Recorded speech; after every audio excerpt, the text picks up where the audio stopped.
When friends call you up and say, how did this happen? What is your answer? Well, my answer is that I don't know how this happened, but I do understand the anger of the American public about the decline in our country. The economy is stagnant because we have an anti-business environment, and the Democrats are anti-business. We have our standing in the world, and our national security is at stake here. And our allies don't trust us, and our enemies don't fear us. We've got to have somebody who will make an enormous change in direction in this country. That's the issue. Now, how we got to Trump to be that person, I think, is a question I can't answer. Senator Chambliss, you know, one of the points that Tom Friedman was making there is he thinks, you know what, there's a group of voters who just think we're stuck, that our politics is just stuck, and you know what? Do whatever it takes to unstuck it, even if it means arson. And I think Tom, what do you think of that theory? I think Tom makes a good point there. People are tired of sending folks to Washington who make all these promises, make all these commitments, and then, you know, nothing happens. Trump he's come out and he's touched every hot button that's on the minds of not just Republicans. There are a lot of independents and Democrats in all of his successes. So I think he's done a really good job of just saying what people wanted to hear. And I think from that standpoint, you have to give the guy credit. He's done what he needed to do to get the nomination.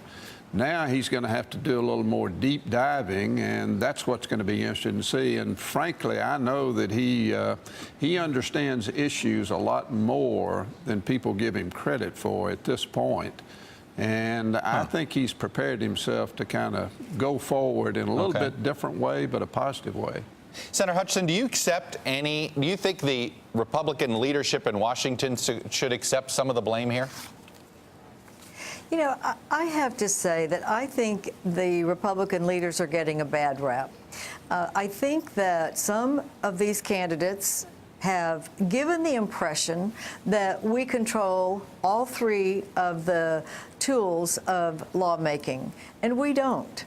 And our leaders, I've seen them toil and try, but, you know, you can't win and do the things that you want to do because you don't control all three of the levels that are necessary to get a bill passed and become law.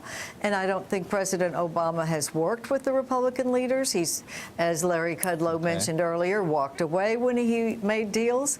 And so I think that they are getting a bad rap. I do think that we should have more ideas, and I think Republican leadership should be putting forth more ideas. I think Paul Ryan is trying to do that now, and I hope Donald Trump will show a different side of himself now. If he does understand the issues, I think he needs to come up with some plans, solutions, some depth, and stop all the sophomoric kind of attacking people.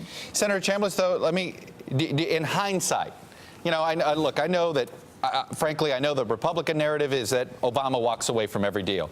The White House narrative is that Republicans walk away from every deal. So I want to sort of get that, because trust me, you know, when you say that, Senator Hutchison, he walked away, everybody has their own version of the story.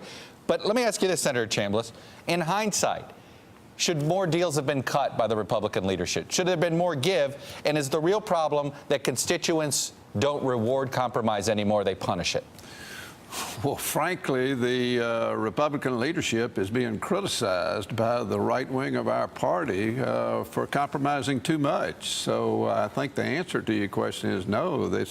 It's not that they haven't been willing to compromise. But frankly, you've got to have leadership from the top exerting itself if you're going to be able to compromise in the right way. And you had Mitch McConnell's statement up there, and frankly, you've heard just the same sort of rhetoric coming from President Obama about No, Republicans. it's heated rhetoric. It's polarizing rhetoric. I'm not going to deny that. You think it's been too polarizing? I do. And it may be on both sides. I mean, Kay and I would love to have had 60 members of the United States Senate as Republicans. We could have done some really good things, Right. but we didn't, and it made it very tough. When we were in the when we're in the majority, the Democrats block us at every turn, and when they were in the majority, frankly, we blocked them at just about every turn. Senator And they Hutchison, had- let me ask you this sort of. Go ahead. Remember, Chuck, they had 60 votes in the first 2 years of the Obama administration. That's how they passed Obamacare without one Republican vote. And our own people don't take notice of that.